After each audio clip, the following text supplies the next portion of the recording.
What's good, everybody? Welcome back to a Theme Park podcast. I am your host, Frankie Screams, back with you again for another episode of the show. And you guys might be wondering, where the hell was Frankie for the last 6 weeks? I just want to say I am so sorry for disappearing on you guys. I never wanted to become one of those creators who just disappears out of nowhere and then pops in whenever they feel like it. But apparently that is what I actually have become. I just want to say, full transparency, I did not mean to disappear for so long. Things just got a little bit crazy with me as far as my freelance editing work goes. I was presented a huge opportunity. I had to take it. And then just when I was getting ready to come back and record a few episodes before my big Orlando trip, I ended up getting sick. I was sick for like 2 weeks, and my main focus was just getting better so that I can do my 8 days in Orlando. So I ended up, getting better, full recovery from the little bit of I don't even know what I had. It was like just a really bad head cold that just wouldn't go away. So yeah, I ended up getting much better, and I was able to do my Orlando trip for 8 days. I actually just got back this past Monday. It was so much fun. It was the best trip I've ever had. And today's episode is going to be dedicated to that trip. I'm going to be going through all of my pictures and videos and just kind of taking you with me on the journey and just kind of letting you know everything I did, the food that I ate, the places that I went, a little bit of the strategy that I took, especially, when it comes to some of those parks that are a little bit hard to navigate right now, like Epic Universe. So, spoiler alert, I had an amazing day at Epic Universe. I see people left and right talking about how they're not having fun at this park and they're waiting 4 hours to get on Battle of the Ministry and all this wild stuff. I listened to my favorite YouTubers and podcasters. I kind of put everybody's strategy into my own little strategy that fit what I wanted to do. And me and my friend Corey, we ended up having the best day ever at Epic Universe. So I'm excited to break down a little bit of that strategy for you in this video. And plus, a bunch of other things. I'm sure a lot of this stuff you might already know, but I think there may be things sprinkled in here and there that you're going to be like, oh, I never thought about that before. So I do think you will get something out of this episode. I know it's not what I normally do. Normally, I just report on the news. And speaking of, while I had this time away from the podcast, I was really starting to think I definitely want to keep creating theme park content of some sort, but I wasn't sure if I wanted to continue reporting the news every week. First off, it's a lot of work. Every single week reporting the news, it would basically take 3 days of my week, because not 3 full days, but on the Sunday, I would be doing research and writing the script and everything for the show, and that would take, several hours. Then on Mondays, I would record the episodes and then jump right into editing, and that would take all day. And then Tuesdays, half a day, just getting the titles, the thumbnail, the descriptions, uploading, all that stuff. So it ended up being a lot of work for me, and honestly, I love doing the work, but unfortunately, it just takes up too much time, and I need to, focus on my freelance editing work as well. So long story short, I'm trying to figure out what I want to do with this channel moving forward, and also this podcast channel moving forward. Do I want to continue doing what I'm doing? Do I want to switch it up a little bit? Right now, I think I want to basically continue what I'm doing, but report less on some of the non-Universal and non-Disney stories. I just think a lot of it just doesn't interest me, like the Six Flags stuff. It just doesn't really interest me as much. What else? And I also, maybe I want to go into a lighter schedule. Maybe I just want to do 2 episodes a month moving forward instead of once a week. I have to figure that out. I don't know exactly what I'm going to do. I can tell you right now that the freelance work has calmed down, but at any given second, I can get a call from one of my pretty much my agency, and they can be like, yo, we have this huge project, we need you on it. So, and I can't pass it up because that's how I make my living. So we'll have to see. I just want to say right off the top, I don't know what the schedule is going to look like, but I will definitely be recording episodes as much as possible. So yeah, that's the quick update on things. All right, so yeah, we're gonna jump right into my trip. We'll go through the pictures, we'll go through the videos, and just kind of fill you in. Hopefully you guys will get something out of this. If not, feel free to skip this one and join us next week when I'm reporting on the news and things like that. But all right, yeah, let's get right into it. I've got my Dunkin', I've got the iced coffee with me. I'm ready to go. So let's jump right into it. Got to the airport pretty early. I think it was like 5 in the morning. Didn't wait too long. Waited about an hour and a half to get on our plane. We got on the plane, a nice, quick, easy one-way flight. We ended up getting this round trip flight for $119. Super, super cheap. It was a Southwest deal that came out of nowhere one day. We instantly jumped on it. And we kind of built the trip around the flight situation. So we were going through the app, putting in all different kind of dates and figuring out, okay, how can we get the cheapest flight? And it ended up working out where it fell on this Monday, the 29th, where the tickets for the round trip was just $119 or basically like $119 after tax. So we were really, really lucky to get the round trip flights for that cheap.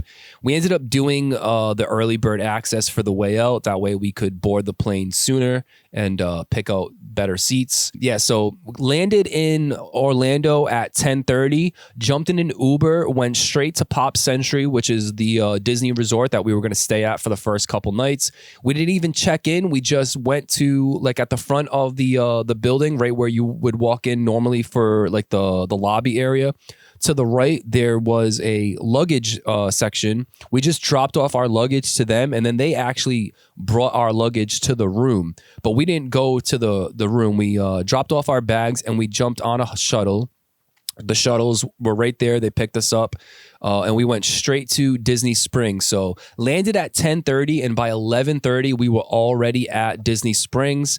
And the first place we went to, straight to it, was the Polite Pig. I've got a picture up of the spread that me and my friend Corey split. A little zoomed in too much there, but there we go. I want this tool. This was so good. This meal right here, first time ever going to Polite Pig. So yeah, we got this. I guess you call it like, I don't know, like a flight, a meat flight of some sort. We spent, I think it was like $40, $45 for this. Me and Corey split it. And let me just tell you, all of this food was so, so good. It lived up to the hype. It lived up to everything I heard about the Polite Pig. What a great way to start our trip. Huge fan of everything on this plate. Loved it all. The only thing that I really can complain about is like this little cornbread over here. A little dry, a little too dry for me, but honestly, everything else was so good that it didn't even matter. After that, we went to the Star Wars store. We went to the Lego store, and then we lined into Gideon's cookie shop. If you don't know about it, it's super, super popular. Usually the lines could end up being like an hour or two. Sometimes I've even seen it at 3 hours to get in. For us, we got super lucky, and this is the second time I've gotten lucky with Gideon's. I think the key with Gideon's is to go early in the morning, to go as early as possible. There will still be a line, but it won't be, like an hour. So when we got in line, the lady said it was going to be probably like 20 minutes. Honestly, we probably waited like 10 or 15 minutes. It went by so quick. We got in there, grabbed some cookies, grabbed some coffees, and then this was probably like around 3 o'clock around this time.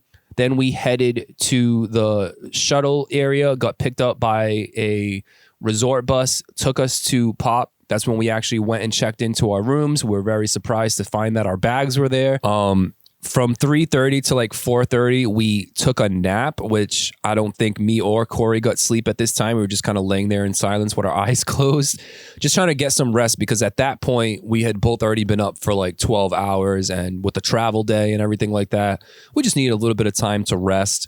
So we took about an hour or so to rest, went to the pool area, met up with my sister, met up with my friend and his family, just kind of hung out there, caught up with everybody for a little bit. And then they continued on with the pool, and me and Corey decided we wanted to go to the Polynesian because there is a couple really good places to check out at the Polynesian. The first would be Trader Sam's, which we'll get into. And then the second would be the Ohana restaurant. They have like a lounge area where you don't have to put a reservation in and you kind of get served a table or even sit at the bar. So we probably waited like, I don't know, maybe 10 or 15 minutes for that. I feel like I was trying to take a picture of somebody losing their mind at this point. We had a family having a magic meltdown. Well, actually, it was just one lady. This one lady, she was not having it. She must have been waiting for a long time because it was a large party. So they were waiting for like a bigger table and she was losing her mind. We ended up coming up with the phrase a magic meltdown. So you might be hearing me talk about magic meltdowns in the future.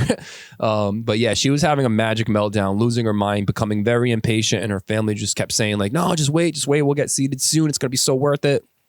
Anyway, we got seated in like 10 minutes, sat down, and the reason we were there were for these noodles right here. Here is my plate. It's a little bit blurry of a picture, and I already ate half of the food before I remembered, oh shoot, I got to take a picture real quick. These noodles at the Ohana restaurant or the lounge area, they serve them at both. These noodles are next level delicious. So good. I'm not much of like a noodles kind of guy, but these ones right here, just amazing and honestly opened up my eyes. Maybe I'm going to try noodles more often in the future. But that was recommended to me from my sister, and man, she hit the nail on the head with that one. These things were so good. After that, we went down to Trader Sam's, and I should note that this place gets really, really busy, and it is hard to get into. So what we did was, as soon as we got to the Polynesian, we went straight to Trader Sam's, put our names down. They said it was going to be about an hour and a half wait. So that's when we went up to the restaurant, grabbed those noodles, and just kind of hung out until they texted us. The wait wasn't an hour and a half. It was probably like 45 minutes to an hour. So we got the text and went down to Trader Sam's. And this was my second time there. This was Corey's first time there. We got super lucky because we got to sit at the bar. Honestly, we had a really, really good experience there. Let me see if I can find her. Where is she? There she is right there. This was our server, Kayla. She was so funny. She was so interactive, so informative. Like she gave us so much information. Corey had a million questions about the mugs. She was great with us and everybody else. Like super, super entertaining. This is exactly what you want when you go to a themed bar like Trader Sam's. She did such a great job. Got to give her credit. I ended up going on the app where you can compliment cast members, and I shouted her out because she deserved it. She was so funny. Let's see. All right, I'm gonna scrub through this video a little bit. If you guys don't know, Trader Sam's is like a speakeasy themed bar. It's like a tiki bar, kind of like a secluded. It's supposed to be like a secluded, like oceanside bar where I guess, I don't know, pirates and all kinds of people go to hang out.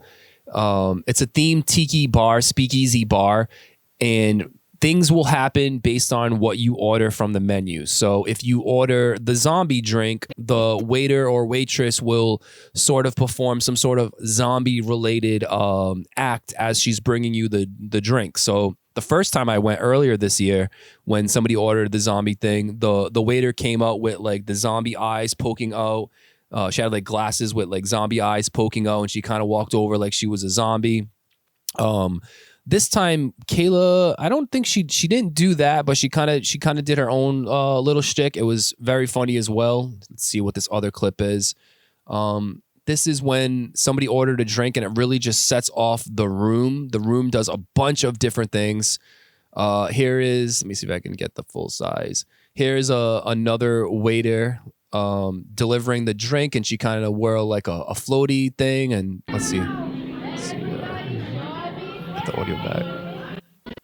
See, this will give you an idea of what it's like if you've never been.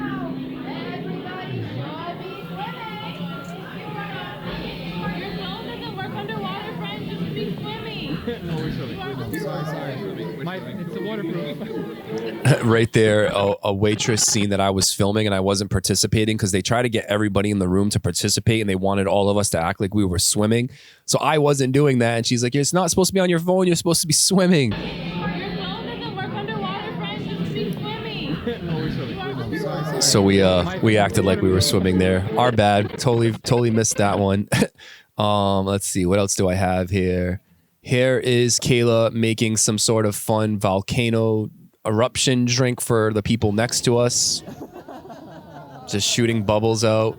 She had a really good line to set that up. I didn't get that on camera, but it's just a really fun time. Just really silly stuff. I think that's the whole point, is just to like not take things way too seriously and just have fun with it. Somebody ordered this drink called like the Pearl or something like that, the Black Pearl or something. And this is what happens when you order that. You all are not gonna believe it. It's Skipper Owen's favorite thing in the world. It's a song that he just made up 30 seconds ago, and it goes a little something like this. What is it? I can show you a pearl, shining, shimmering, slanted. Now tell me, Skipper. So yeah, she just basically did a little parody song about a pearl, and honestly, it was funny. We all got a kick out of it. Let's see. Here's another clip of the room having an interaction moment. Somebody ordered some kind of drink that makes wind get pumped into the room. The screens on the side that look like your, Oceanside show like a storm coming through, lightning. They pump a really cool smell in there. Just really immersive stuff. Well done. Honestly, well done. This place has been here for a while, but I don't think it gets old. Yeah, so you can see the rain going.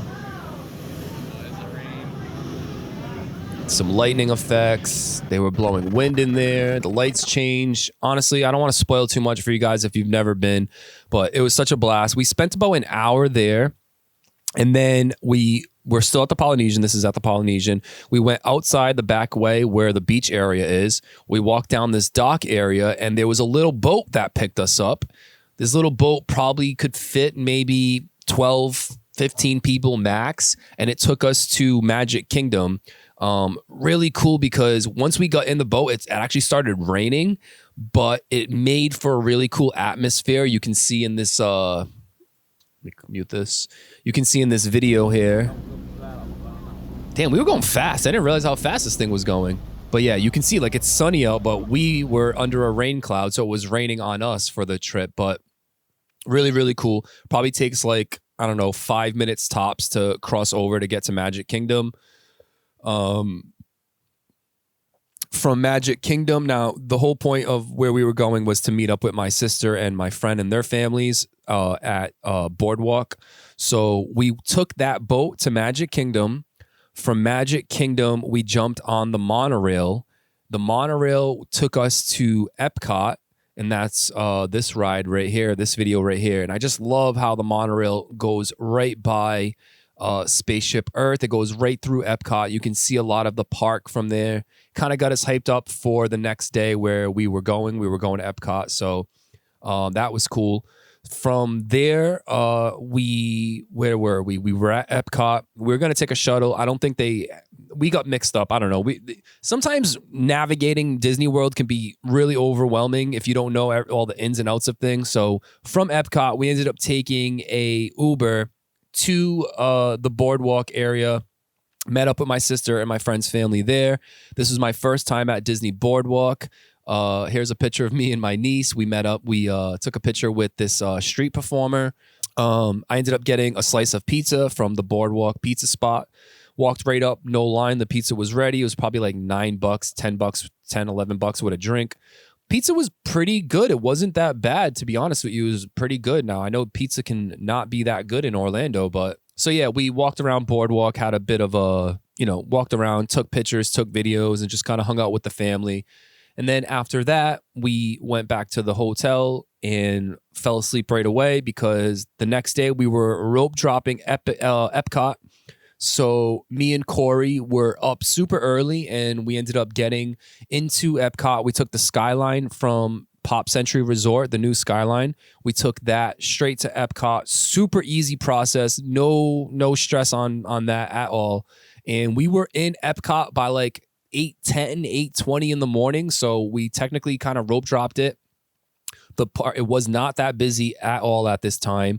And we ended up, we were waiting for my sister and my friends and all their family to get to us. We ended up jumping into Remy's Ratatouille ride. We did the single rider. It was like a walk-on at 8:10. We did have the lightning lanes, but we were saving those for when we were with the family. And this is what I'm talking about when it comes to strategy, right? You got to have strategy. Don't burn through your lightning lanes if there's not that long of a line, right? Like that's how you can get 2 or 3 rides on some of these rides in a day. So we didn't burn through our lightning lane. We just went to the single rider line. It was a walk-on for us. They split me and Corey up for that. Not a big deal, right? It wasn't a huge deal. Love that ride. It's a great ride. And then by the time we got off of that, we went and grabbed crepes right there in France. And I should note that when you're staying at Pop Century and you take the Skyline to Epcot, it drops you off in the France area, not in the main front entrance area. So we were already in France. That's how we were able to get straight to Ratatouille, like soon as we got there, and there was no line because we were there so early. Then we went and grabbed crepes. These crepes were delicious. Then after the crepes, what do we have here? I've got a video. Here's just a video of the fountain outside of Remy's. By this point, we had met up with my sister and my friend's family. We went back on Remy's. This time I did no glasses and I was totally nerding out, just watching everything, looking at the ride vehicles, just seeing how everything is done. I have so much fun doing that. I like to do that at least once per ride. So that was really cool. It was interesting to see how that ride works a little bit. After that, we jumped over to the bakery area in France, the little bakery shop. And let me tell you about this ham and cheese croissant. Oh my God, so good. I've heard things about this, never had it myself until now, and it lived up to the hype. It was so, so good. You got to get it warmed up. Just savory, just so delicious. I can't speak highly enough. It was probably one of my favorite things that I ate the whole trip. And let me tell you, I ate a lot. After breakfast, we had some lightning lanes for some of the smaller like kid rides. We did that with the kids. Here's us at the aquarium after the Finding Nemo ride. Corey is a big ocean guy. He loves ocean stuff. He loves fish. He loves scuba diving. So he had a good time checking things out there, just kind of nerding out. We seen a stingray. We seen a shark. We seen manatees. We seen all sorts of things. There's the manatees eating on some lettuce. This is a really cool little thing to do too. If you just need a break and you want to chill out for a little bit, but still be entertained, just pop into the aquarium right by Finding Nemo. And there's a lot to do there. You can spend a good half hour just looking at everything. After that, we had the lightning lane to get on Test Track 3.0. And let me just say, guys, it lived up to the hype. It was so much fun, way better than 2.0. Everything that they did with it, I know I reacted to that ride's POV on this show before, so you guys already know what I think about that. But it all lived up to the hype in real life. The lightning lanes worked out great for us. We probably waited like 10 minutes. Yeah, not much to say other than I loved it. And we ended up getting really lucky because right after we got off of Test Track, the ride shut down, and it was shut down for like the whole rest of the day, I believe. I don't think it ever opened back up, or if it did, it didn't open until like maybe the last hour of the park being open. So we got super, super lucky on that one. I think this is a picture of us on Test Track. Yeah, there's a picture of us on Test Track. I don't know what I was trying to throw up with my hands there. I have no idea what that is. But yeah, loved it. The new ride vehicles look super slick. Just everything about it was really good. Highly recommend it. If you've been on Test Track 2.0 and you weren't a fan, give it a shot because 3.0 is done very well. Then after that, we split off. Me and Corey split off because everybody else was going to go do like meet and greets and stuff for the kids. And we decided, we looked at the phone, we looked at the wait times, and we seen that Guardians of the Galaxy Cosmic Rewind had like a 40-minute wait. And we had like an hour and a half to kill on our own. So we were excited. We ended up paying for a lightning lane for this ride later on in the day. But we were like, you know what? Like I said, strategy, right? We're trying to get on rides as many times as possible with as little waits as possible. So we seen it at only 40 minutes, which is, I'm pretty sure that's like rare to see it at only 40 minutes. We ran over there, jumped in the line, and one of the best rides I've ever been on in my life. The queue is awesome. There's enough going on in this queue to entertain you. There isn't I couldn't recall any rooms where it's just switchbacks, just like, switchbacks on top of switchbacks where you're stuck in the middle of an ocean of humans. That wasn't the case. The pre-show, this isn't the pre-show. What is this? This is more of the line. Let's see. Is this the pre-show? Yeah, this is the start of the pre-show. I'm not going to spoil anything, by the way, but I will just show you this clip right here of the loading station. They load you on two different sides for even faster efficiency, which I'm a big fan of. I don't know what that guy just did. Looked like he hit a wrestling move. There you go. There's it taking off. Such a fun ride. Like I said, I'm not going to spoil it, but this ride, now actually I do want to say one thing, because I was going on a little bit skeptical because sometimes I get sick on certain rides. But honestly, I realized on this trip that I don't really get sick on any kind of roller coasters. Like, that never really happens. What makes me sick is like a motion simulator / like 3D effect. That's what I get sick on. So like Forbidden Journey, that's the ride that scarred me. I'm sure you guys heard the story if you've listened to this podcast before. But, I was worried about that because I heard they were spinning on this ride. I don't want to spoil anything, but I do want to say it's not spinning. This ride doesn't spin. I bought the toy for the ride vehicle of this ride, so I can explain this to you a little bit better. The ride doesn't, like, this doesn't spin in circles while it's going, on the track. It's a controlled spin, and I wouldn't call it a spin. I would say it's a controlled turn, a drifting effect, if you will. It doesn't ever do a full 360 turn. It just kind of glides. It just turns a little bit this way, then maybe turns a little bit that way. But yeah, I'm not going to spoil much about this ride, but I will say go out of your way to get on this ride. If it is a 2-hour wait, it's worth it. If you can pay for the lightning lane, that's worth it too. I think it was like $20 or something like that. Well worth it. This the first time, like I said, we waited for it. But yeah, after that, we checked out some of the food options for food and wine. This fry flight right here was one of my favorite things. The salt and vinegar fries were so good. After that, met up with the family just in time to go back on Guardians, this time with the lightning lane. So it was even shorter of a wait, maybe like 20 minutes or so. Here's a little bit of clip of the pre-show. The pre-show has, if you've never been on, the pre-show has a really crazy effect to it that completely took me by surprise. I did not see it coming. So happy that I avoided all spoilers for this ride since it's opened, and it's been open now for a couple years, and I've always avoided every little thing about this ride as when it comes to spoilers. Watching videos on YouTube, I would skip through the part about this ride. Same thing with podcasts, and it paid off because I was blown away by this ride once I got on it. After that, we sort of just kind of ate around the world, walked around the world. Here's a picture with me and some troll after, I think, the Frozen ride. Yeah, we just kind of hung out, took it easy for the rest of the day. Didn't do too many rides. If we did, it was just like the kids stuff, like Frozen and things like that. We did Living with the Land, obviously, super great ride. We did Soaring, another amazing ride that never gets old for me.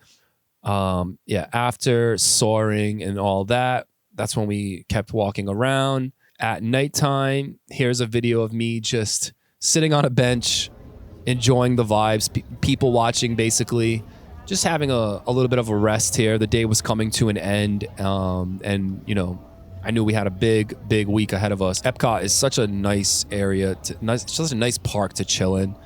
If you don't have anything to do that you want to be at a park, I would strongly suggest Epcot. Then at nighttime, we got this, they put ice cream in like a croissant type of thing. I forget what it's called, but oh my God, so friggin' good. And then I believe the fireworks show started. We ended up, this is when I said goodbye to my family and my friend's family. They were only there for a couple of days, so said goodbye to them. And then the park, we thought the park closed at 10. They promoted in advance that the park closed at 10. Apparently it closed at 9, but we were under the impression that the park was closing at 10. So me and Corey had this brilliant idea that while the fireworks show was going, I'll keep that video playing as I tell the story. While the fireworks show was going, we were like, oh, I bet nobody's at Cosmic Rewind. Let's go grab a third ride today before we leave. So we were rushing over to Cosmic Rewind from France, which is a decent hike. It's a decent walk. It's about maybe like a 10-minute walk if you're speed walking. We got over there thinking we were going to jump on Cosmic Rewind one last time, but of course we were shut down because the park actually closed at 9. So they were only letting in like lightning lane people. We couldn't get on. Pretty disappointed, but at the end of the day, very happy that I got to do that ride twice. Here is us exiting Epcot, walking underneath Spaceship Earth. Never gets old seeing Spaceship Earth. Such a sight to see. One of the coolest park monuments ever in existence. Unfortunately, this ride is down right now for refurbishment, so we weren't able to get on it. But as you can see, after that, we went to Pop Century. Back to our resort for one more night at Pop Century. We were so tired, fell asleep right away, and then woke up around 7 in the morning the next day, showered, took the Skyline, and went straight to Hollywood. We were at Hollywood for, I want to say, maybe like 8:30 in the morning, maybe a little sooner than that. And Corey is a huge Star Wars fan, so most of our day was going to be dedicated to Galaxy's Edge. And same strategy. We had the Lightning Lane for Rise, but we were like, let's get there early. Let's get one ride in on the regular side of things, the standby line. That way Corey can see the whole experience with the queue and things like that. We get there and they're telling us that Rise isn't open right now. They're not sure when it's going to open. People are lined up all the way through like the Galaxy's Edge market waiting for this ride to open. We don't know when it's going to open. At this point, Corey's like, dude, if this ride doesn't open today, one of the biggest reasons I came here, like, I don't know what I'm going to do. So I was trying to calm him down a little bit. We ended up going to the market, grabbing some breakfast there. By time we come back, the line that was waiting for Rise disappeared. We're like, what the heck happened? Did everybody leave? The app still tells us that Rise was closed, but when we walked up to the ride, they were taking people in the line. So they technically opened before they let people know on the app. So we jump into the line, maybe waited 20 minutes max before we get to the first pre-show room. And then as you might know from there, it's all easy. It's all an experience and it's all fun. So Corey had a blast doing this. Here's a video of us in the Stormtrooper room. Spoiler alert, if you don't want to see things like that. Here's a selfie with me and the Stormtroopers. Here's a video, I believe, or just a wide picture that I took of that room. Such a cool room. Here's the worker being mean to us, telling us to take off our hats and things like that. Great job. Great actor here. Yeah, that was a really, really good experience. Corey loved it. He was super impressed. I was also impressed. After that, we just took a seat and a Stormtrooper came up to us. This was a fun experience for Corey. Wait, you. I don't want any problems. I was just saying hi. Haven't you been seen with Resistance sympathizers? No. So, if we took you to a holding cell, would anyone in there recognize you? Nope. Promise. Good to hear. Let's keep it that way. No problems. For the order. Really good. Really, I was trying to study how these guys do what they do, and I honestly could not figure it out on the spot just watching them. We got to meet Darth Vader. That was super sick. That was probably like a 10-minute wait or something like that.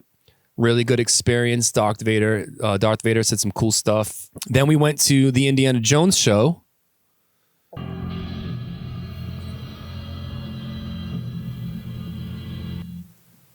This is my first time doing this since I was a kid, so I didn't really remember too much. Here's a really cool shot that I got of the giant ball coming to crush Indiana Jones.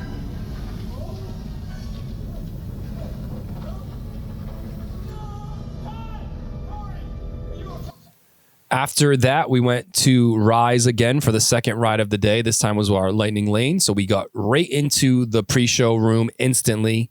Can't beat that.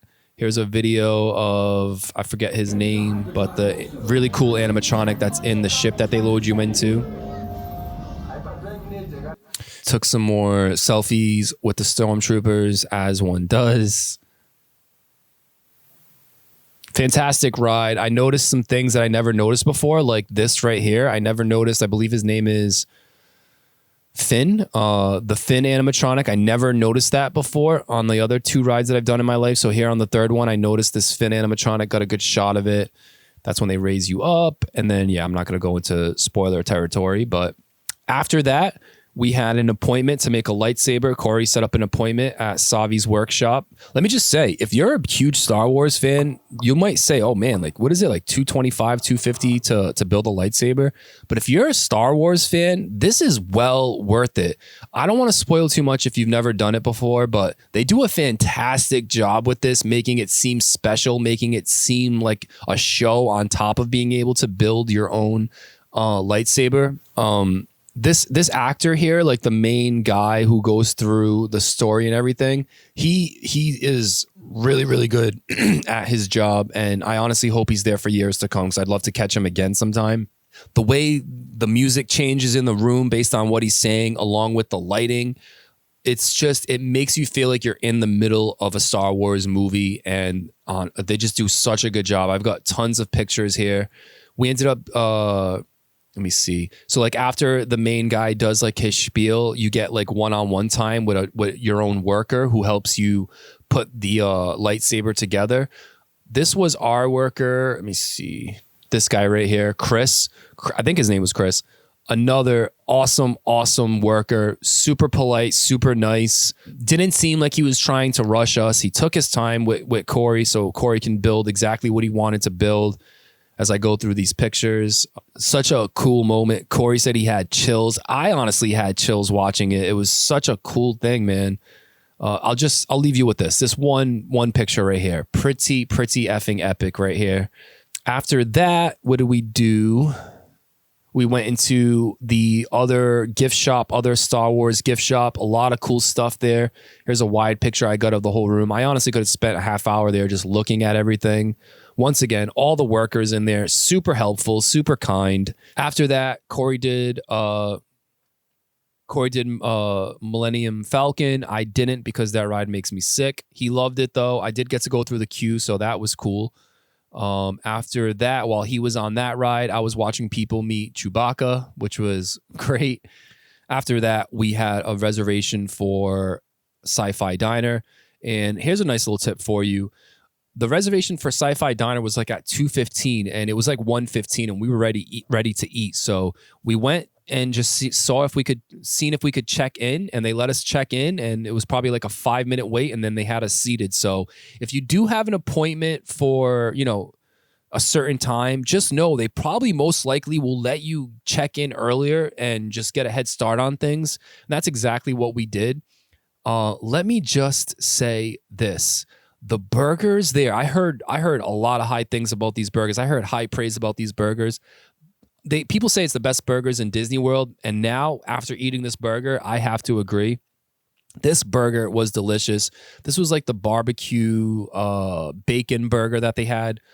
One of the best burgers I've ever had in my life, honestly. Like, it was absolutely hitting.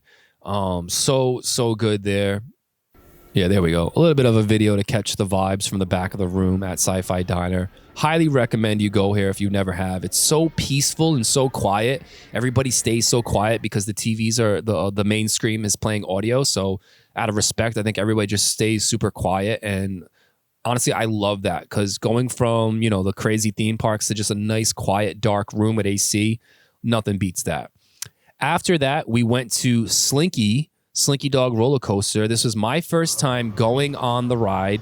We were in the standby line. It was probably the longest line that we waited in the whole trip, I think. It was probably like a 45 to 50 minute wait. And in my personal opinion, Slinky Dog does not live up to the hype. I did not like this ride. We ended up getting the back row, the very far back row. And honestly, to me, this thing was shaky, and like the ride layout, like the track layout wasn't anything to like praise or write home about, like it was super basic, not that fun. I'm sorry to say, like I thought this ride was going to be a blast based on like how everybody talks about it and the wait times, but honestly, for me, it just wasn't hitting. It was probably like my least favorite ride that I did that day, to be honest with you.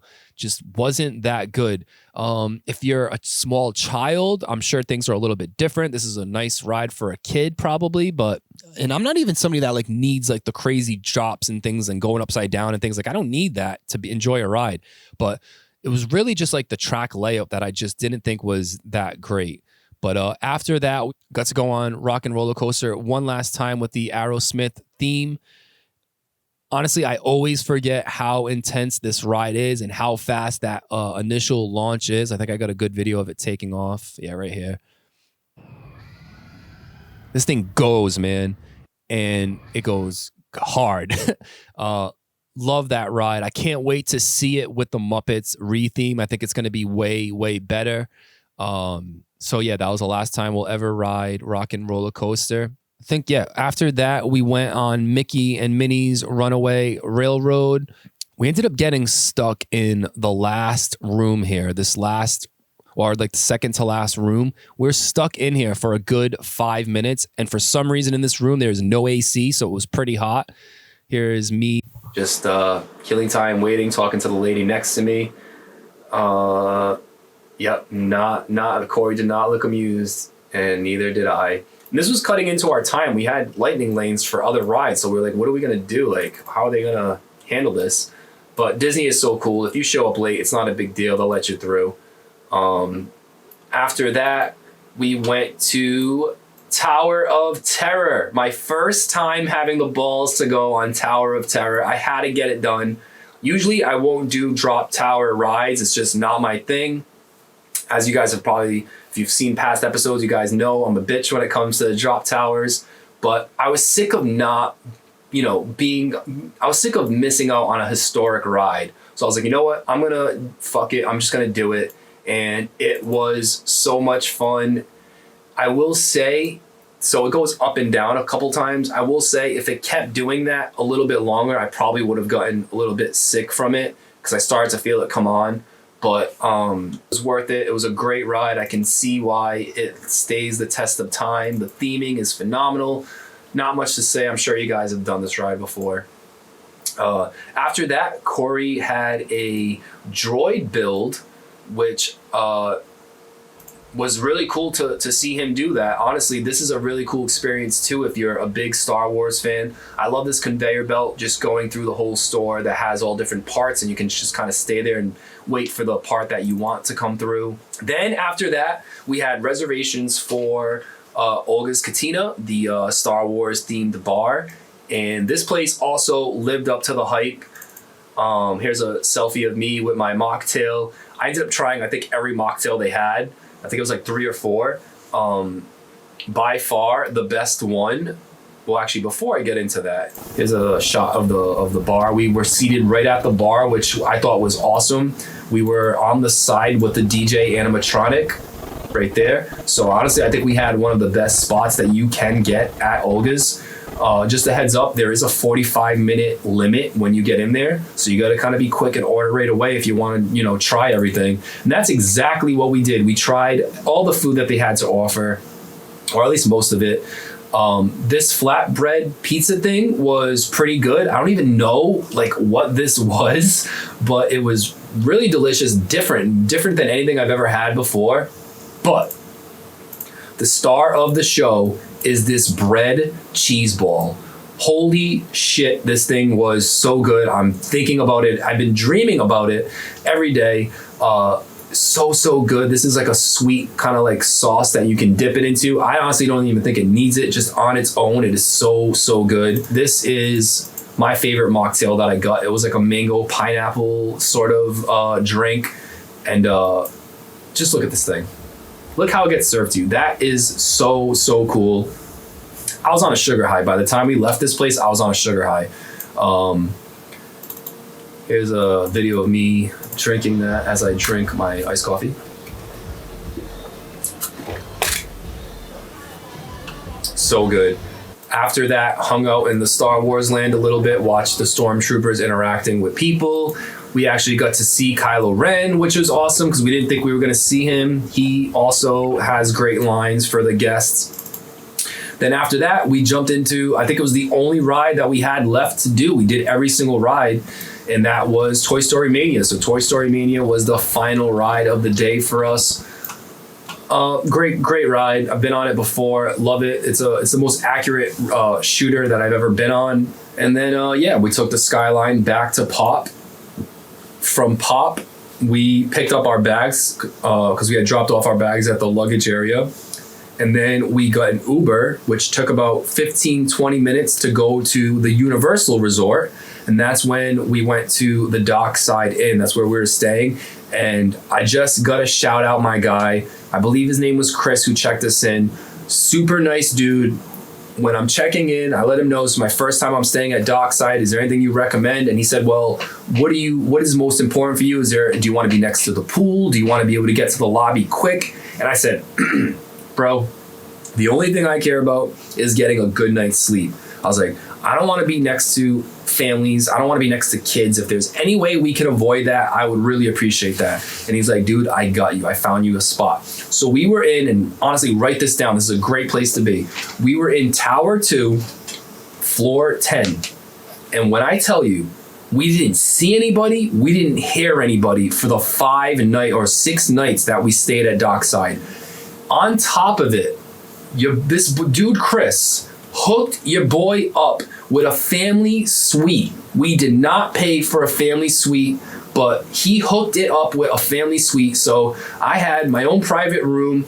Corey had his own over here. And then on top of it, we didn't get charged extra. He totally hooked it up for us. I don't know how we got so lucky. I don't know if this is something that happens often, especially during Halloween Horror Night season. I didn't think something like this could ever happen. It certainly did. This, remember where I said we were? We were Tower 2, floor 10, all the way down the hallway in the room 2100. This room rocks because this window right here looks over to Epic Universe. So we were seeing Stardust Racers going at nighttime. Looked so cool. Such a great vibe. I have nothing but good things to say about Dockside Inn. It is a newer resort. It opened in, I believe, 2020. It felt brand new in there. Super clean. No funky smells or anything like that. I've heard people talk shit about this resort. We must have got lucky. I don't know what the deal was, but we had a really good room, really good experience. I ended up seeing Chris a couple days later, and I thanked him for giving us a suite. I was like, dude, did you do that on purpose? Was that a mistake? And he's like, no, I had you, bro. Next day was Epic Universe. And now this is when I'm going to go into some strategy talk here, because a lot of people talk shit about Epic, and we had a blast. We conquered this fucking park. So let me just say, when you stay at the resort, you get early entry into Epic Universe. We got to Epic around 9 in the morning, all right? The portals are open. Apparently rides are going, but we were like, we got express passes in our back pocket anyway. We're going to do this the right way. Let's go get some breakfast. I heard great things about the Oak and Star Tavern, and it lived up to the hype. Nobody was there, so we get seated right away, put our orders in through the app. The food shows up in 5 minutes. I ended up getting like the mango bread type of thing with some scrambled eggs and bacon. So good. I'm usually not an eggs kind of guy, but these eggs were delicious, super fluffy. Grabbed some energy drinks there. And then from there, after that, we went to Super Nintendo World, which we knew we weren't going to spend too much time there because, families love that area, kids love that area. Everything they say about it is true. It is very overwhelming. It's very loud, a lot of things going on. So we ended up jumping into the express lane for DK. It said a 45-minute wait for standby. Express lane for us that early in the morning before the regulars showed up was 5 minutes. So within 5 minutes, we jumped on DK, had a blast on DK. Great ride, great experience. It's another one of those cases where people talk shit about this ride. They say it's super shaky. They say it's too short. For me, first off, it was not shaky at all. If anything, the little bit of shaking that it has kind of goes with the theme. You're on a mine car. It's supposed to feel, a little rough, but honestly, it wasn't that rough at all. it didn't feel like the ride was too short at all for us. Now, maybe if you waited 2.5 hours for this ride and then got off, you might feel like the ride should be longer because of how long you waited. But for us, it felt like the perfect time.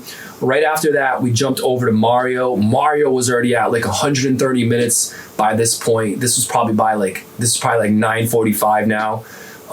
We did the Express and we still had to wait a good 25 to 30 minutes. That was probably the longest. Oh no, we ended up waiting a little bit longer on another ride, but we'll get to that. But yeah, we waited about 25, 30 minutes, did that.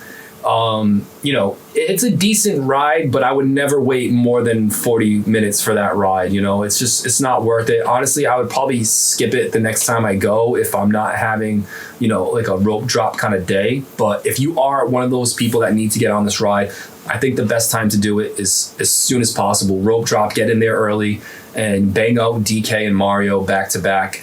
After that, we went over to, we kind of did everything in order. So from Super Mario World, we went over to Dark Universe, Darkmoor, got on the standby line for Werewolf, Curse of the Werewolf. Now, like I said, we had Express, but we were playing things smart. So since the standby line was only like 15 minutes, we said, let's save the Express for later and get a nighttime ride on this. Let's do a daytime ride in the standby line. Waited 15 minutes. And this is another one of those cases where I hear people all the time say that this ride spins too much or that it's not fun or it's too short.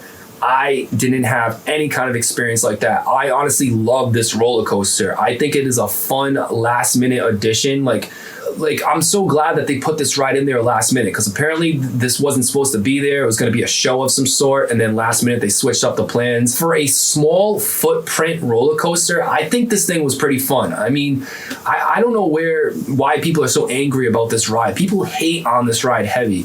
I thought it was great. We were having a good old time laughing and screaming. Now the ride does have like a free spin to it. Ours wasn't spinning that much. It was spinning like the perfect amount. We were like on a middle car. But yeah, I thought the theming was really good on this ride. This is the first time I've been on it. I have nothing bad to say about that. After Curse of the Werewolf, we jumped over to Monsters Unchained. The wait time was like 10 minutes, so we didn't use our Express at all for it. We got on, and so we ended up getting a little lucky, I guess you can call it, because the ride got stuck in the room right before the werewolf comes over you. We got stuck for a good, I would say 5 to 10 minutes. We were stuck in place, and I was frustrated because this was Corey's first time on the ride, and I was hyping it up for him, and now here things get ruined his first time on the ride. But when we got off the ride, they were handing everybody free Express one-time only cards that you can use on any ride but Battle of the Ministry and DK. So now, not only did we have Express already for one time per ride, but now we have this extra Express that we could use for any of those rides. So we had that in our back pocket for the rest of the day. After that, we went over to the Harry Potter land. Corey bought a wand, had some frustrating time trying to figure out the wand stuff. I kind of just grabbed Butterbeers and watched him suffer. After that, we jumped into the Harry Potter show that they have there. That takes about an hour between getting in line, the pre-show, and then the actual show. Great show, really, really good. Only thing I would say is if you don't want to, take an hour to do one show, maybe it's not worth it for you if you didn't get there early or you just want to do rides all day. But if you are into going to shows, this is a really, really good show, really entertaining. Honestly, I could have used like an extra 5 more minutes, but I have nothing but good things to say. Actually, I do have one bad thing to say about this ride or this show. The pre-show, they put everybody in like a smaller room, and they squish you in there. Like you are shoulder to shoulder with a couple hundred people, and it's a little overwhelming. I thought the whole show was going to be in there, so I was like, what the fuck is this? But then luckily that show ends, and then they bring you into the main theater room where you do get a seat. But that would be my only complaint about that show, was the fact that they squish you like sardines in there. After that, we went over to Isle of Berk.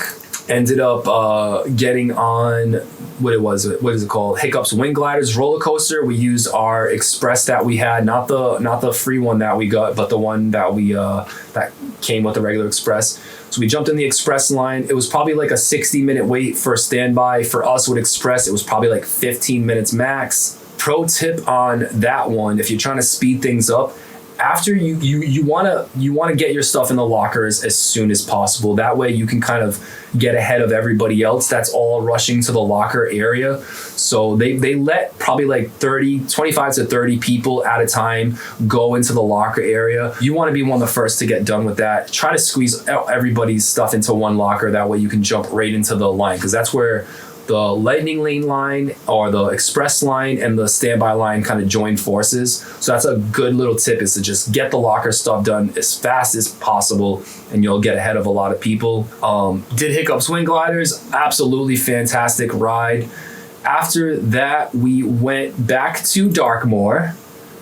Caught some vibes there. I got a picture somewhere. There's the castle. Jumped on Monsters again for the second time. After that, we had a reservation, and this is another one of those cases where we went an hour early to our reservation at the Blue Dragon, and they let us in an hour early, which was great. I will say, I wouldn't take kids to this restaurant. I don't think, if you have like a picky eater, there's probably not going to be much that you can find for them. And also, it is very pricey. This is probably, well, I didn't go to the Atlantic, but I'm sure the Atlantic is just as expensive. It is pretty expensive. Like a good meal would be like $35 just for the meal. I ended up getting just an appetizer. But yeah, here's the vibes of the place. Really, really dope vibe. Very well themed. There was nobody there pretty much. Service was great. Waitress was great.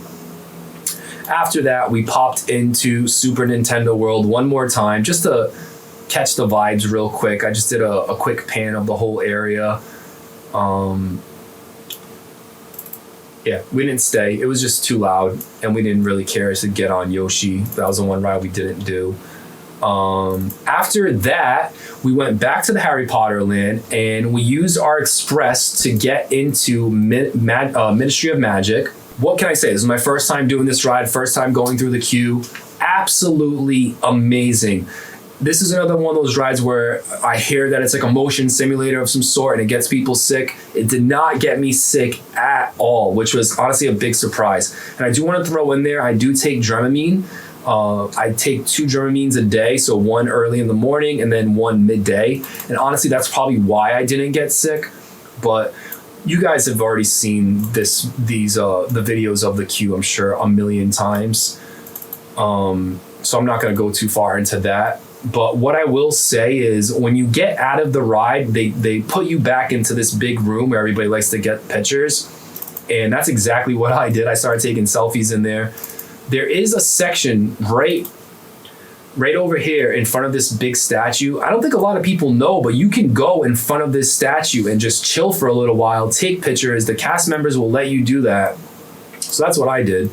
But man, this ride was so good.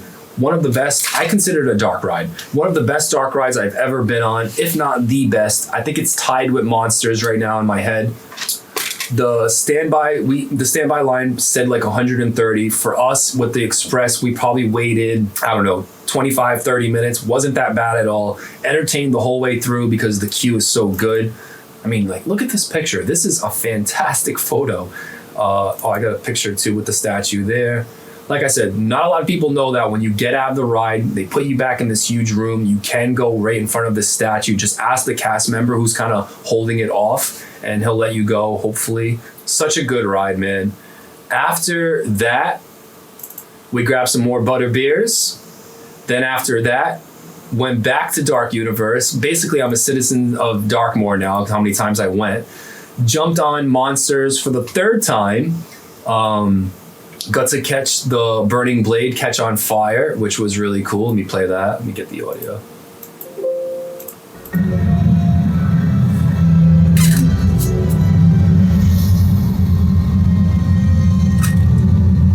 super, super dope.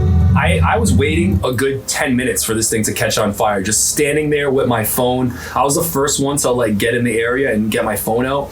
And so many people came after me and were like, dude, when's this thing gonna go off? We've been here forever. I'm like, dude, it's gonna go off soon.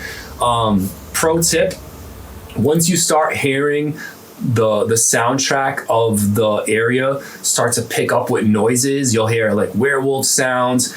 And then the one to look out for to know you're close is you'll hear bells. Once you hear the loud bells start to go off, that's when you know this thing is about to catch on fire. Burning Blade Tavern, we ended up going inside. I ended up grabbing some mocktails. I grabbed this one. It's just really, really cool and delicious. It tastes basically like Baja Blast. We ended up getting these cheddar bites, they're called, I think. It's just like cheddar cheese inside of bread. Really, really delicious. After that, we went to go check out the other restaurant, the Das Steakhouse restaurant. Didn't get food there, but took some pictures. Just wanted to kind of get a feel for what the restaurant looked like inside. Sat in there for a little bit. Here's a picture of it. After that, there's a picture of one of the vampires on the wall. Really, really cool stuff. After that, so this is when we started kind of going all over the place, because it was probably like 7 o'clock at night. We had 3 hours left, and we just were like, all right, what are we going to do here? So from Darkmoor, we went all the way over to Isle of Burke, and we used that free express pass that they gave us to get back on Wing Gliders or whatever it's called, the roller coaster for Isle of Burke. It was like almost nighttime when we got on there. So much fun. Once again, I think it's a better ride at nighttime. The scene where you see the eggs hatching looks way cooler because they all light up. Super, super sick. After that, went back to Dartmoor, back to Dark Universe again for the 4th time now, and got on Monsters for the 4th ride of the day. Never gets old, just as good. What's this? Here's a video of us going through the queue. The best queue ever. Such a cool queue. We ended up using our express passes finally for this ride, even though we didn't have to. It was only like a 15-minute wait. After that ride, we went back to Harry Potter. The wait time for Harry Potter was only, this was probably like at like 7:45. The wait said, I think it said like 90 minutes. Honestly, this thing flew by. We waited about 45 minutes in the regular line for it, and it went super quick. We were so blown away. We wanted to do that ride one more time. So we waited. It said like 80 or 90 minutes. I felt like for us, it was probably like 45 minutes tops. Super worth it. Love that ride. After that, we went back to Dark Universe, probably like our 5th time there. And that's when we got on Werewolf with our express pass at nighttime. Even more fun at nighttime. The thing was spinning a little bit more, but never made me sick. I had a blast on it. After that, the day was over. Unfortunately, Stardust Racers was not open because, as you know, somebody passed away on that ride. The ride was closed for like 3 weeks. So unfortunately, Stardust wasn't open when we were there. But of course, 2 days later, they opened it back up. So we just missed it, unfortunately. I did ride that ride the first time I went to Epic during preview month and loved it. So I was kind of bummed out that I couldn't go on it again. But I'll get on it in the future. After that, we were starting to leave the park. The park was basically closed, or the rides were closed. But Pizza Moon was open, so I popped into Pizza Moon, tried a pizza there, really, really good. And then we grabbed the Uber and went back to the hotel. Yeah, so we finished our epic day at Epic Universe. Like I said, you gotta know the strategy to do things. I'm going to do a video probably in the future where I go over the little tips and tricks for Epic Universe. But the biggest takeaway is, number one, don't ever get in line for Ministry of Magic. Don't ever get in line for that first thing in the morning. That's when all the dumb people get in line. They flood it, and there's a lot of dumb people out there. They flood that line, they flood that queue, and it ends up being 3 hours, 4 hours wait. It's the beginning of the day. Things go wrong. There's delays. That is not the time to get in that ride. Do everything else. Jump in that line midway through the day or even at the end of the night, you will not have to wait in a long line at all. It'll be like an hour. It'll be worth it, and you'll enjoy the ride much more. Same thing with the Mario, the Super Nintendo stuff, the DK ride and the Mario thing. Those rides, they always have long time. So I think the strategy is to get the Super Mario stuff done first, right? That's the strategy. Get to Super Mario World first, jump on DK first, then do Mario. If you don't have Express, wait it out. It'll be worth it because by the time you get out of the line, all the other rides are going to basically have much shorter times than they did. But all right. So yeah, had a blast at Epic Universe. We really feel like we conquered it. We got to go on every ride at least 2 times, including Ministry of Magic, which is just like, you don't hear about that. You don't hear people having great days like that. I will say it's because we had the Express Pass and then also getting that extra free one helped us out a bunch too. But even if you don't have Express Pass, go this route, go this order, do the Super Nintendo stuff first, get that out of the way because those lines never go down. Then work your way around and get to the Harry Potter stuff like midday. The lines will be way less higher. The wait times will be way less higher. And even if you can sneak in there a little bit later than that, like around 7:30, it'll be like an hour wait. It's so much more worth it. That is the way to do it, man. I'm seeing people, especially this week right now, they're at Epic Universe. They're going straight to Ministry of Magic and they're waiting like 4 hours in line because of delays and things like that. First off, why wouldn't you just get out of the line? If you've already been in line an hour or even a half hour more than they said you were going to be in line, and the line's not moving, why are you ruining your day? Get out of that line, abandon ship, go somewhere else, come back later. That is the key. But okay, so the next day was Friday, and we only had plans to do Halloween Horror Nights. Here's a picture of me looking super, super tired. But the show must go on. So to kill time, we went to this place called like Monster Arcade, which is like a 5-minute drive, not even, from Dockside. It was a really cool arcade. We spent a couple hours there playing games and stuff.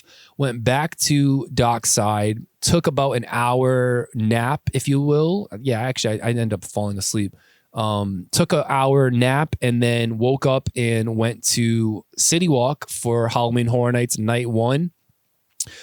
We did have the express passes for this day. So we got in around 6:30. Pro tip, there is a separate line that you can go through for resort people only. I'm dumb as fuck and I didn't even realize. I'm pretty sure I knew about this, but forgot about it for some reason. So I was heading towards the main entrance line where there were hundreds and hundreds and hundreds of people lined up trying to get in. It looked like a rock concert or something like that. I thought I was going to go wait in there. And then Corey's like, what is this line right here? There's like nobody here. Go walk over there. And it was the entrance for resort people. We were staying at a resort. So we were able to just go right through, which was great. Here's a video of us going through the rave section. I do have some thoughts about Halloween Horror Nights. This was my first time going. If you guys have been listening to the show, you know that I was looking forward to this more than anything. I do have some complaints though. All right. And I'm just going to get right to my complaints. First off, with Express, it's fine, right? Everything is fine. We didn't wait more than 10 minutes for any of these houses. We ended up getting done with all 10 houses, I want to say by like 10:30 or 11. And that was with stopping and getting food and things like that. But here is my number one complaint about Halloween Horror Nights. Way too many people. And I know we went on a Friday night, but still, they allow way too many people into Halloween Horror Nights. They need to calm down with the capacity a little bit because the walking paths and just the areas where the houses were way too congested, way too overwhelming for somebody like me. Some of the smells going on because the bathrooms are like mobile bathrooms and they're just like not being taken care of are absolutely disgusting. And I know this year is a little bit different with the way they did houses. Usually it's spaced out a little bit more or something like that. And you don't usually go like to the backstage area where the studio warehouses are. So maybe it's just a one year affair as far as like that goes. But I have to say, it was just way too many people, and it kind of just ruins the atmosphere a little bit. And that's just me being honest, I guess, being a little nitpicky. I actually really shouldn't be complaining because we had express passes and we were able to, we didn't wait that long on our first night at Halloween Horror Nights. More on that though for the second night when we didn't have it. Scare zones were great. I loved all the scare zones. The houses were really, really good. I did not expect to get scared as much as I did, but man, those jump scares will get you. I thought every host was really, really good too. I think the weakest host was probably, in my opinion, the Dolls house. I thought that was the weakest. Second weakest would probably be the Hatchet and Chains one, but that one was okay too. The Five Nights at Freddy's was short. It was on the shorter end for me, but the animatronics were really cool, but there wasn't really that much like jump scares and things like that going on in there. The Jason house was terrifying. I got the shit scared out of me a couple times in that house. Loved that house. And then the Terrifier house was just next level. With the express passes, we did have to wait about a half hour because it was like a 2.5 hour wait, but well worth it. Very well done. If you've watched those movies before, you'll get a real kick out of seeing all of those scenes come to life in that house. I'm somebody that was going into it thinking there's no way these guys are going to be able to scare me that much, but I got scared in every single house. So cool. There was a moment in the El Artista house where the line stopped for a second, so we were like stuck in a room, and there's like these like gargoyle like statue things. Like I think we were like in the garden area, and we're stuck right next to a statue, and I'm like, all right, is this a person or is this a statue? I'm trying to figure out. I'm like, no, this is a statue. There's no way this is a person. I'm looking at the hands, and like the hands look like plastic. So I'm like, nah. I'm like to Corey. Corey's like, no, I think that's a person. I'm like, nah, dude, this is a statue. And I go over like to look, like to lean in and to really like look at the face, and the girl who was not a statue, was a human, scared the shit out of me. That was probably the most I got scared the whole night. So much fun. El Artista house, really well done. But that kind of reminds me of another complaint I have. The conga line situation where you're just constantly walking through. It ruins the experience a little bit because you see other people getting scared and then you don't get the scare. Like if a scare actor knows that you just witnessed the people in front of you get that scare, they're not going to try to scare you too. They're going to wait a little bit. So in a lot of the houses, there were a lot of moments where that happened to me, and I felt like, that's not cool and they should slow things down. There's people in the houses moving you along too. So the second you try to like let the people in front of you get ahead so that you can get scares too, they'll start yelling at you, telling you to speed up. They literally say like, you got to catch up with the group. And it's like, yo, bro, I spent mad money on these express passes. Let me enjoy my time in this house right now. So that was another complaint that I had. The WWE house was really cool. I'm a big wrestling fan, big Bray Wyatt fan. So it was really cool to go through that house. But again, I just wish that it wasn't the conga line style, and I wish they just didn't rush you out of there. But yeah, then we did all the houses, grabbed food, and we went to the 11:30. I think it was 11:30 show for Fuel Girls. Fantastic show. The arena that it's in, the theater that it's in, was packed, completely sold out in there. And I can see why those girls and guys do an amazing job with that performance. Really, really good show. It's right up my alley, playing like rock and metal music. Just so cool. I would love to do that again in the future. It'll be a go-to for me moving forward because that's how good it actually was. What is this? Here is me going through another scare zone. I love the scare zones. I can't even talk. The scare zones are a lot of fun, man. A lot of fun. I didn't think they would be that fun, but there's so much to do and interact with. A lot of people to interact with. The scare actors in there are all fantastic at what they do. Yeah. After that, so we ended up leaving. Corey was actually sick. He started getting like a cold. So we left around 12:30. But honestly, we felt like we got our money's worth that night with the express passes, being able to do all the houses, get all the food we wanted, and the shows and the scare zones.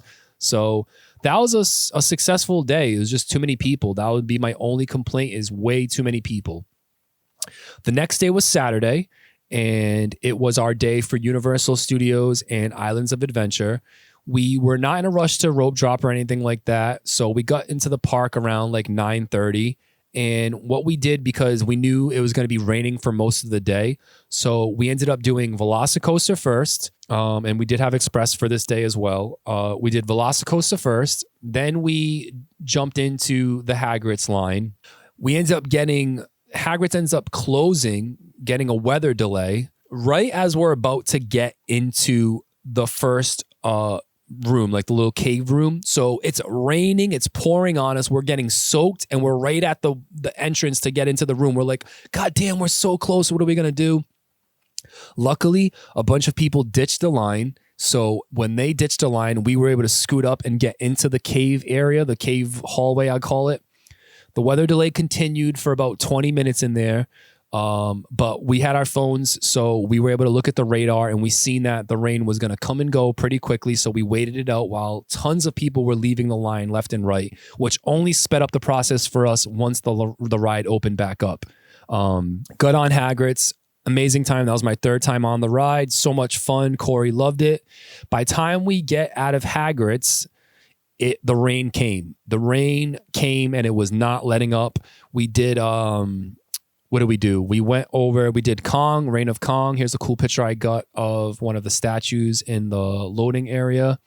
And then had a great seat. We were on the right side. So when you go on this ride, you want to be one of the first people to enter the row of seats. That way you're on the right side of the vehicle, which is the side that Kong is on at the end.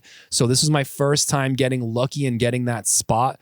And it was worth it, because look at this shot that I got of Kong. We were right there next to him. One of the coolest animatronics in the world. One of my favorites. We were in the perfect spot. I mean, look at that.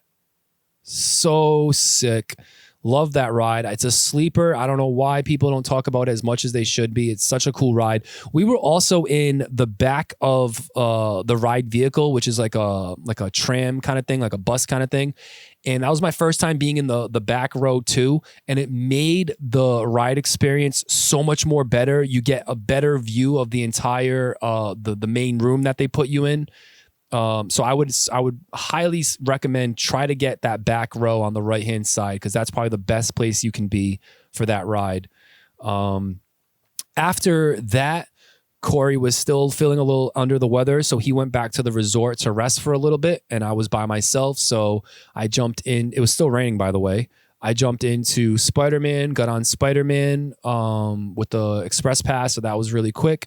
Then after Spider-Man, I walked over to Universal Studios and did E.T., one of my favorite dark rides of all time. I love this queue here. One of my favorite queues as well. Such a cool queue. And when I'm standing in the queue, I'm like, man, the smell that they're pumping in here is so good. I wish they would sell a candle of it. And then what do you know? I'm in one of the gift shops later on, and they do sell a candle for the ET ride. So I ended up grabbing that, and I'm going to have to smell this right now.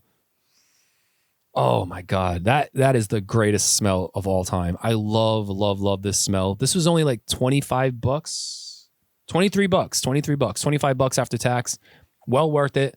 I will be, whenever I'm feeling very sad that I'm not at Universal Studios, I will be smelling this. Ah, it smells so good. They also had the banana breath smell for Kong there. I didn't get that one. Then after E.T., I went into the gift shop and I grabbed this windbreaker, this classic Universal Studios windbreaker, because I was sick of my poncho. Quick tip, they make you take off your ponchos to get on all these like dark rides at Universal Studios, and that got annoying. So I was like, you know what? I was already eyeing this jacket. Let me just buy it and I'll just wear that instead. After that, I went to Men in Black. This was my first time going through the regular queue. Loved it. Great. Another one of those situations where people don't talk about how good this queue is. Such a great queue if you're a fan of the movies. Great ride. That was probably like my second or third time doing this ride. Loved it. I didn't really score that high. The guy next to me scored an insane amount. I don't know how he was doing it, because that ride, it seems kind of hard. or maybe there's just something I'm not getting. Then after that, I went to the baked potato spot right outside of Diagon Alley, waited like 15 minutes for one of those baked potatoes. And let me just tell you, it was worth the wait. I've heard good things about these baked potatoes, specifically from the Crystal Palace YouTube channel. Shout out to Crystal Palace. She always recommends these, and I finally got to try them, and it was so worth it. I got the shepherd's pie one. And what can I say? It was delicious. I sat by the lagoon area on a bench and just enjoyed my meal. After that, it was probably like 5:30, 6 o'clock ish. And people that have the early access to Universal Studios, because they got the, like Stay and Scream or something like that. Like if you go to Halloween Horror Nights and you get Stay and Scream, they let you into the park like at 3 p.m. and you can get on some rides. I will say that crowd sort of ruined Universal Studios for me, because it is a lot of people that do it. And for some reason, they were all flooding the single rider line. So like I try to go over to Mummy, and the Mummy single rider line was way too long for single rider. I didn't feel like waiting, so I left. I ended up going on Transformers. That ride could get you sick. If you're prone to motion sickness, that ride will definitely get you sick, especially the second half. But I toughed it out. The first half was really cool. And then I kind of just stood on this stoop here in the middle of like the New York area, I think it was, or the San Fran area, somewhere in between Mummy and Transformers. There's like a little side street there with a couple of like stoops to sit on. So I sat on the stoops and just kind of chilled for a little bit. After that, it was raining. Walked over to Islands of Adventure. Here's a shot of me with the globe. Walked over to Islands of Adventure, and I sat outside of Croissant Moon Bakery waiting for Corey to meet up with me.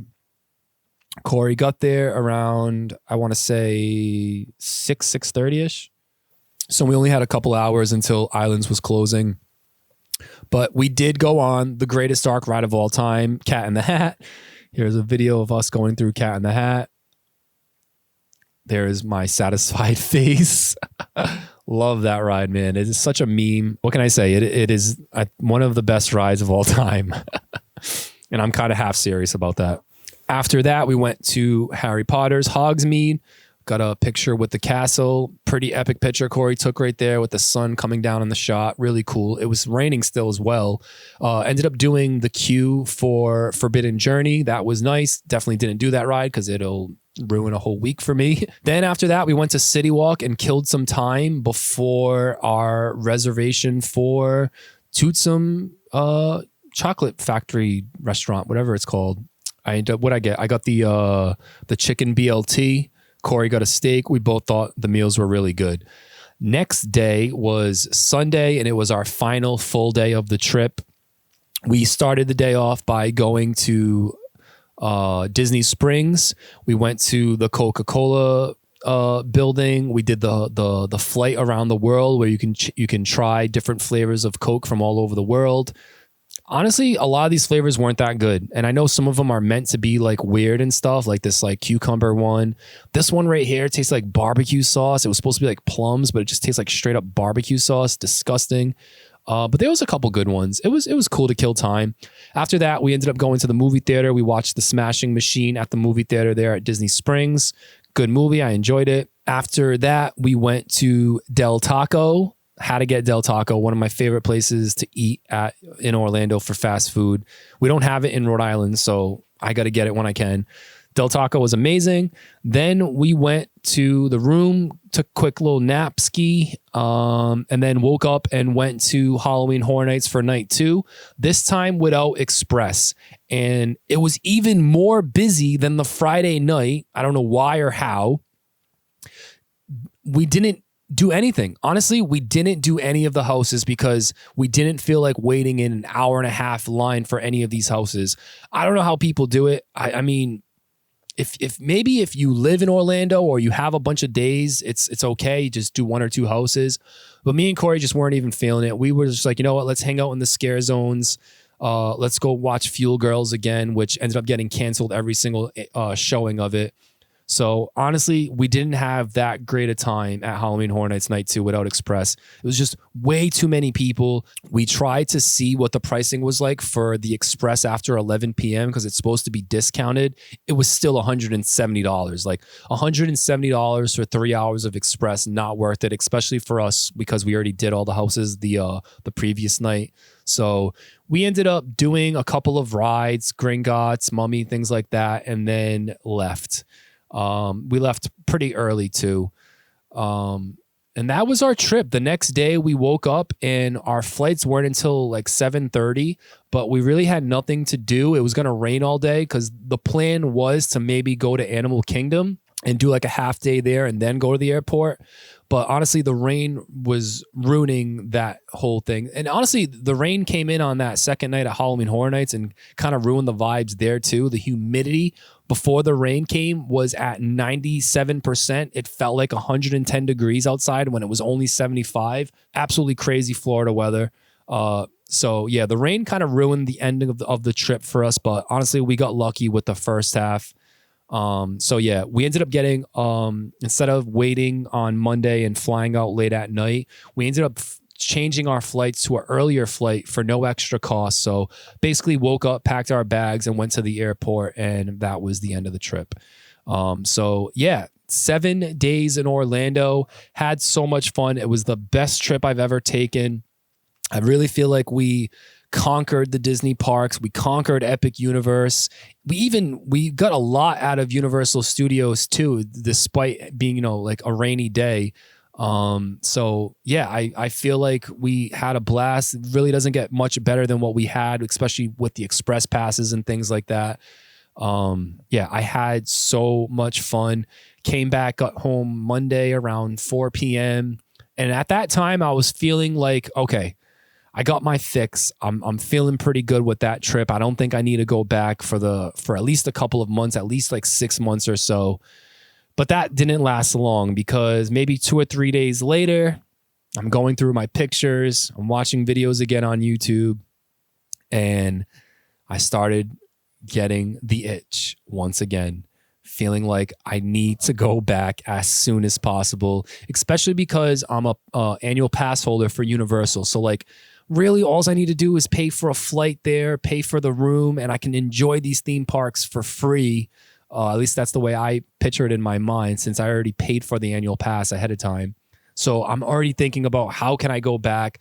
I think I'm trying to go back before the dinosaur ride closes at Animal Kingdom. I've never been to Animal Kingdom before, and the dinosaur ride is about to close, and I hear such good things about it. So I'm trying to figure out how I can spend at least a couple of days in Orlando in maybe early December, mid-December, before they close that ride. That's the game plan as of now. Don't know if it's going to work out for me.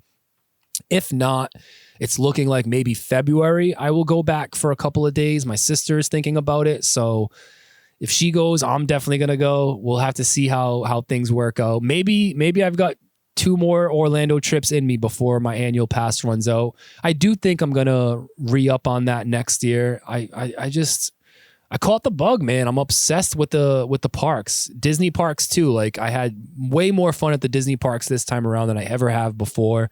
Cosmic Rewind, such a good ride. I can't stop thinking about that ride. It's a party on a roller coaster is the best way that I can describe it. That is my trip in Orlando. Thank you guys for listening and sticking through this video or this episode. I know it's not what I normally do. Hopefully you feel like you got something out of it, got some ideas, got some little tips and tricks as far as things go. I will say those express passes are really expensive. They're expensive for Halloween Horror Nights. They're expensive for Universal, but it is for Epic too. But it is worth it if you're trying to do everything more than once. It's the only way that we were able to do that pretty much. The lightning lanes at Disney aren't as expensive. I think it was like, I don't know, maybe like $30 for it. And I think it's well worth it. It is kind of a pain in the ass going on the app all day and booking the lightning lanes, but it's worth it because you never wait in line more than like 10, 20 minutes. So I would highly suggest saving the extra money when you're going to get that kind of stuff. It just makes the trip way more fun. I cannot wait to go back. I'm happy to be podcasting again. Hopefully I will be able to continue for least once a week, once every 2 weeks is going to be my goal, but I'm not going to be promising like the days that the episodes are going to come out. I will try to stick with either a Tuesday or Wednesday release every week, but I wouldn't count on it, especially when things get busy for me video editing. But I'm going to reflect for these next couple days and see what I want to do moving forward, because I definitely want to report on like the news still. I think there is a place for me doing that. But I also want to make like all other videos too, where it's just like, top 5 roller coasters in Orlando and things like that. So I think you'll be seeing me experiment a little bit more with the videos on this YouTube channel. If you're one of the audio only listeners, I strongly suggest you come over to the YouTube channel and subscribe, because you might be into the videos that I'm going to be putting out.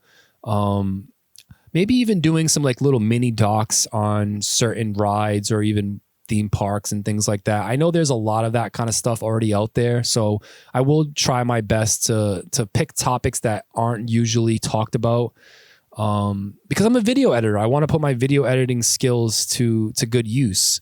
So yeah, I will be experimenting and seeing how things go. Thank you guys for staying patient with me while I was doing my little hiatus. But yeah, all right, that's it. Make sure you guys hit subscribe. Make sure you hit that like button on this video. Leave a comment. Let me know what your thoughts are on some of my hot takes. Let me know what you think I could have done better or whatever. Let's start a conversation in the comments section. If you're listening on audio podcast platforms, give me 5 stars. That will go a long way. That's it. Thank you guys so much. I'll catch you guys next time. I have no idea what next time will be like or when it will be. Hopefully in just a couple of days. We'll see how things go. But all right, guys, peace out.